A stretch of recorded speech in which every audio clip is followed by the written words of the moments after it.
ሰውን እንትን በመግፋት ሳይሆን እንደ ዘማርያም በትህትና ዝቅ ማለቱና በፍቅር ለመማረክ መሞከሩን አፕሪሺየት አድርግለታለሁ ነው። እናንተ ይሄንን ነገሩን አፕሪሺየት ብታደርጉለት ደስ ይለኛል። አራኛ እናረግም እኛ የግብዞች የዘማርያም ዘለቀን ትህትና ግብዝነት የሞላበት የፈሪሳዊ ትህትና የአንድ ፓስተር ትህትናን አላደንቅም። ትህትናውን ማደንቅለት ጌታ ኢየሱስ አለ። ውሸት የአንድ ፓስተር ትህትናን አላደንቅም።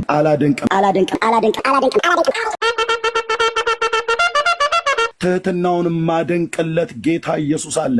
ውሸት ባልን ጥሯት ሼር አድርጓል። ስሜቴን አልደበቅም። ስትናገር በጣም በቃ ደርዝ ያለው ነገር ነው የምታወራውና ምንም መደበቅ የማያስፈልገው ኦፓል በጣም ተናጋሪ እህትናት። የአንድ ፓስተር ትህትናን አላደንቅም። ተናጋሪ ማለት ዝም ብሎ አርቲ ቡርቲ የሆነ ነገር አይደለም የምታወራው። ስትናገር በቃ አንደበተ ርቱዕ የሆነች ሴት ነች። አሁን እዚህ ጋር ስለኔ ስለተናገረች አይደለም። አንዳንድ ሀሳቦች ላይ እንዲስክሮል ሳር የሷን ካገኘሁ ሳልሰማ አላልፍም እና በጣም የምትናገራቸው ነገሮች አስቂ ብቻ ሳይሆን ቁም ነገረኛም ናት።